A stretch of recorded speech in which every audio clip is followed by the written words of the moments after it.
anyone, and I don't know if you agree with this, but anyone saying Donovan Mitchell and who votes for Donovan Mitchell, I'm not mad at you. I will not be upset because he is playing phenomenally, reminding a lot of people of a Dwayne Wade, and by himself. Now, I don't want to say by himself because you got Rudy Gobert. You got some good players there in Utah and a good coach. But he's almost got them in the playoffs in the West, and they're certainly in the hunt. 111 straight. However, it is Rookie of the Year. And Ben Simmons, we've already started judging Ben Simmons by a high standard because people, have said, well, he went in a slump the last couple months.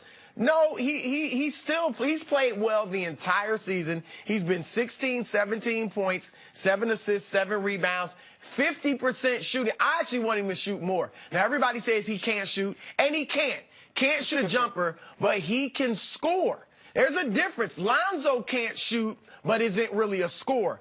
Ben Simmons can score.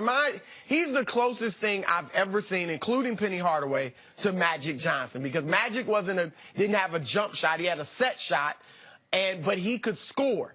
And Ben Simmons has never dipped below like 52% shooting because he can score. Like, people are like, the guy can't shoot, and he can't shoot long range, but he's shooting, or even mid-range. But it's fine. But he's shooting 53% from the field. I echo all these points, and I understand Utah's on a nice winning streak. Or they were until they lost to the Rockets. I get that. However, how about this on court, off court? Philly, with Simmons on court, outscores their opponents by 5 points per 100 possessions. With him off the court, they get outscored by 3 points per 100 possessions. Why is Philly the 7th seed? Why does Philly have 32 wins? 2 guys, Joel Embiid and Ben Simmons. The reason that people, I think, like the Donovan Mitchell story, even though at least to me he's been at least the slightly inferior player. My friend Chris Carter, who is a Donovan Mitchell advocate, I believe Jenna's a Donovan Mitchell advocate, is because he was drafted this year.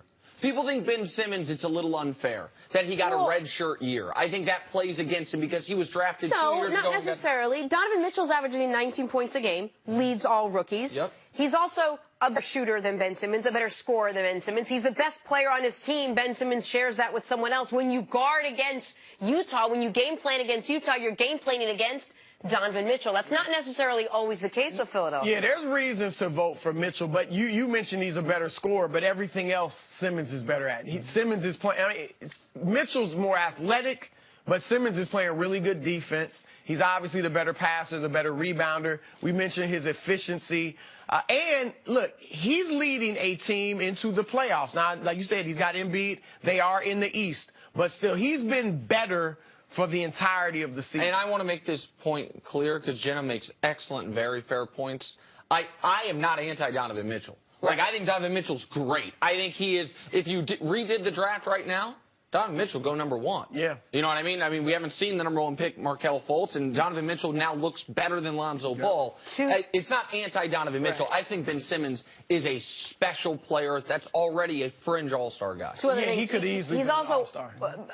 Also averaging more fourth-quarter points, and he's got 2 first names. And I think that's something that neither of you factored in when discussing Rookie of the Year. So does this guy. You like him? You guys got he's got 2 first names. Love this story. The NFL certainly kept us all entertained thus far this offseason. Let's focus on the Chiefs for a moment. KC traded all-pro cornerback Marcus Peters to Rams for a 4th-round pick this year and a 2nd-round one next year. The move has rubbed some Chiefs fans the wrong way, namely the one sitting to my right. Peters addressed the trade yesterday. Take a listen. It's business. That's it? It's business, and all I can do is just go handle mine. You know, I thank the Kansas City Chiefs for everything they did for me to start it off. Now it's on to L.A. I miss the guys, man. I miss Eric. I miss Justin. Yeah. I miss Coach Reed. I miss man, Big Red. and it's funny, man, because I'm sitting there, and it's been a crazy little week, you know, and I'm sitting there, and I'm looking at everything, and it's like, man, y'all talking about me and Big Red had issues? So it was no issues with you and Andy Reid? Nope.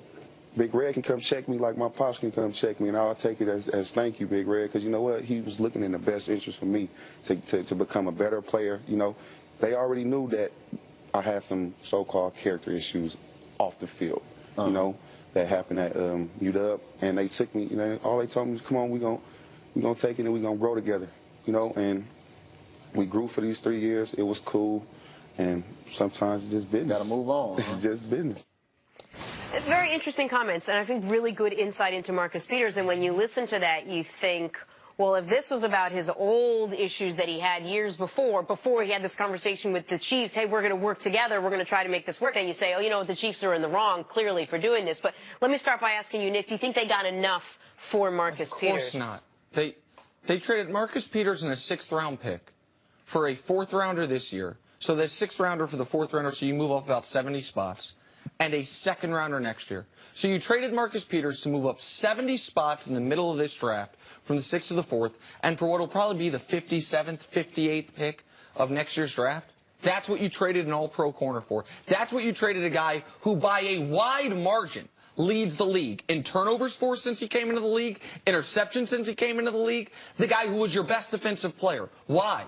Because he knelt during the anthem and your owner didn't like it? Why? Because he threw a flag into the stands, he got a 15-yard penalty? Why? Because the fans in Kansas City thought he liked Oakland too much? This is my hometown, but Kansas City's got some issues with athletes such as Marcus Peters. There's a reason Travis Kelce, who gets flagged more often for unsportsmanlike or taunting penalties than Peters, is embraced there, and Peters is not. And he said it there. He and Andy Reid had no problems. And he is absolutely correct. The Kansas City Chiefs have branded themselves as a team of second-chance guys. And I know Chris says we're not fans. I am a fan. I do love the Chiefs. That is the team I grew up rooting for. They have asked me to set aside some of my moral code rooting for them. We're going to draft Tyreek Hill, who we know brutally abused a woman in college, and said, we are going to ask you on Sundays to look past that, not character flaw, but that major character issue, because the guy is an amazing player. We're going to stand by Kareem Hunt, who I don't know what he did or didn't do, but I know he was accused of domestic abuse a few weeks ago, because we only care about what they do on Sundays. They have asked me to do that because those guys will perform. None of those guys have performed as well as Marcus Peters. Marcus Peters has not been accused of anything like that. And they get rid of him because of character issues? They get rid of him because he argues with coaches? You knew this is the guy he was. You knew he was hyper-competitive. You knew he had a temper that could flare at coaching staff. But his players loved him. His head coach liked him. And you move on from him for a 2nd-round pick? And I'm supposed to be okay with that? Look, there are a few things. You left out a few things. After he threw the official's flag into the stands, he ran into the locker room. He thought he was ejected. And took a shower. And came, whether he thought that or not, and I'm sure that's the only reason you would do it, but why'd you think that?